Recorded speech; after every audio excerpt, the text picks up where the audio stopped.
But we've really got 5 different segments, in addition to opening and closing statements that the candidates will be able to offer.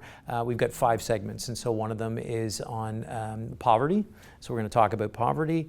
We're going to talk about human dignity, which would include things like abortion, euthanasia, and palliative care.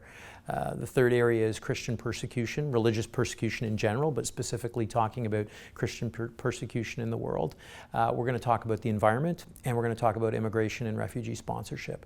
And all of those areas for us are important areas because the Catholic Church and certainly faith communities across the country, the Christian communities, are very engaged in those areas. And so what we're going to do is we're going to have those topics introduced by a Catholic leader in that area that will talk about the fact that, for example, our director of the Office for Refugees will introduce the immigration segment and talk about the fact that the Archdiocese of Toronto is one of the largest private sponsors of refugees in Canada.